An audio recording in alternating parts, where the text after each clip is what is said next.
بسم اللہ الرحمن الرحیم ان الصلاۃ کانت علی المؤمنین کتابا موقوتا۔ نماز کو وقت مقررہ پہ ادا کرنا یہ مومن آدمی کا شیوہ ہے۔ وہ نماز کو تاخیر سے نہیں بلکہ نمازوں کے اوقات میں پڑھتا ہے۔ جو نمازوں کے وقت مقرر ہوئے ہیں احادیث میں تو اس کے مطابق وہ نماز ادا کرتا ہے۔ بعض ہمارے بھائی وہ 5 وقت کے نمازی ہیں لیکن نماز کو وقت سے تاخیر کر کے پڑھتے ہیں، تاخیر سے ادا کرتے ہیں۔ تو گویا کہ ابھی میں بتاؤں گا جو آدمی عصر کی نماز تاخیر سے پڑھتا ہے، آپ صلی اللہ علیہ وسلم نے اس کے بارے میں کیا ارشاد فرمایا ہے۔ دین اسلام کیونکہ مکمل ایک ضابطہ حیات ہے، ایک زندگی کا رہن سہن، عبادت کے معاملات آپ صلی اللہ علیہ وسلم نے بتائے ہیں، تو نمازوں کے اوقات بھی آپ صلی اللہ علیہ وسلم نے بیان کیے ہیں۔ وقت ظہر کی نماز کا وقت یہ کب شروع ہوتا ہے؟ زوال شمس سے لے کر جب ہر چیز کا سایہ اس کے مثل ہو جاتا ہے تو یہ ظہر کی نماز کا آخری وقت ہے اور عصر کی نماز کا پہلا وقت ہے۔ تو سردی کے موسم میں نماز کو جلدی ادا کرنا، اگر گرمی کا موسم ہے تو ظہر کی نماز کو یعنی سردی کی بنسبت تھوڑا سا تاخیر سے ادا کرنا، یہ احادیث میں بیان ہوا ہے۔ اس طرح آپ صلی اللہ علیہ وسلم نے فرمایا کہ عصر کی نماز کا اول وقت کب ہے؟ جب ہر چیز کا سایہ اس کے مثل ہو جائے۔ ظہر کا یہ آخری وقت ہے، عصر کا یہ پہلا وقت ہے۔ اور یہ کب تک رہتا ہے؟ جب ہر چیز کا سایہ اس کے 2 مثل ہو جائے، تو یہ عصر کی نماز کا آخری وقت ہے۔ اس کے بعد اگر آپ ادا کرتے ہیں تو پھر گویا کہ آپ نے اول وقت میں نماز کو ادا نہیں کیا۔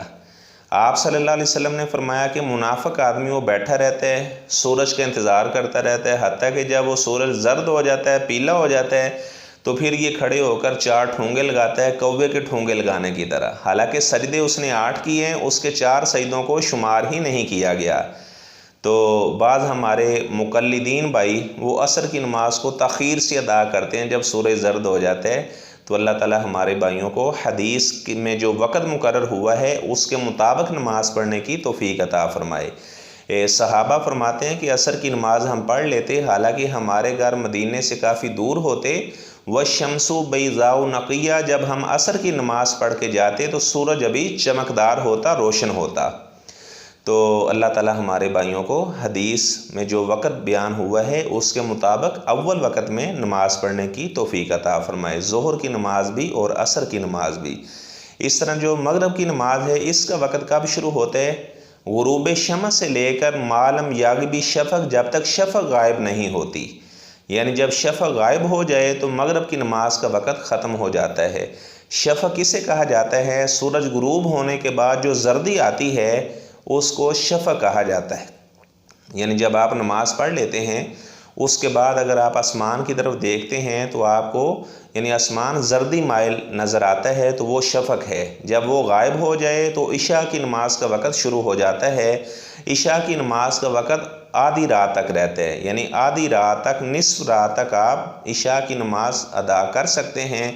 اگر آپ آدھی رات تک عشاء کی نماز کو یعنی جب بھی پڑھیں گے تو اس کو ادا کہا جائے گا، قضا نہیں کہا جائے گا۔ تو ہمارے مقلدین بھائی کیا کرتے ہیں؟ وہ عشاء کی نماز کو جلدی ادا کر لیتے ہیں، حالانکہ جس کو تاخیر سے آپ صلی اللہ علیہ وسلم نے پڑھا ہے۔ تو اس طرح فجر کی نماز کا وقت بھی آپ صلی اللہ علیہ وسلم نے بیان کیا، یعنی طلوع فجر سے لے کر طلوع شمس تک، یعنی جب فجر ثانی طلوع ہو جاتی ہے، فجر صادق جسے کہا جاتا ہے، اس کے طلوع ہونے سے لے کر طلوع شمس تک، یعنی جب سورج طلوع ہو جائے تو پھر فجر کی نماز کا وقت ختم ہو جاتا ہے۔ سورج نکلنے کے بعد اگر کوئی نماز پڑھتا ہے تو اسے قضا کہا جائے گا، ادا نہیں کہا جائے گا۔ اور وہ فجر کی نماز آپ صلی اللہ علیہ وسلم اندھیرے میں ادا کیا کرتے تھے۔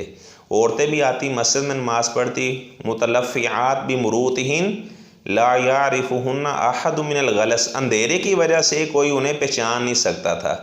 تو ہمارے مقلدین بھائی وہ جب بالکل یعنی روشنی ہو جاتی ہے تو اس وقت نماز ادا کر رہے ہوتے ہیں، تو سنت کے مطابق نماز ادا کریں، جس طرح آپ صلی اللہ علیہ وسلم نے نماز پڑھی ہے رفع الیدین کے ساتھ، رکوع جاتے بھی رفع الیدین کیا ہے، رکوع سے سر اٹھاتے بھی رفع الیدین کیا ہے، پھر امام کے پیچھے سورۃ فاتحہ پڑھنا، اونچی آمین کہنا، سینے پر ہاتھ باندھنا، اور نمازوں کو اول وقت میں ادا کرنا، ان الصلاۃ کانت علی المؤمنین کتابا موقوتا، تو جو وقت مقرر ہے اس پر نماز کو ادا کرنا۔ اللہ تعالی ہمیں سنت کے مطابق نماز پڑھنے کی اور وقت مقررہ پر نماز پڑھنے کی توفیق عطا فرمائے، اور جو ہمارے بھائی صراط مستقیم سے شیطان نے ان کو پھسلا دیا ہے، اللہ تعالیٰ ان کو بھی صراط مستقیم پر آنے کی توفیق عطا فرمائے۔ جزاکم اللہ احسن الجزا۔ اگر آپ نے میرا چینل سبسکرائب نہیں کیا، میرا چینل بھی سبسکرائب کریں، اس طرح کے ہزاروں بیانات انشاءاللہ آپ کو سننے کے لیے ملیں گے، اور آپ ان بیانات سے مستفید ہو سکتے ہیں اور خالص کتاب و سنت کی باتیں آپ جان سکتے ہیں۔ جزاکم اللہ احسن الجزا فی الدنیا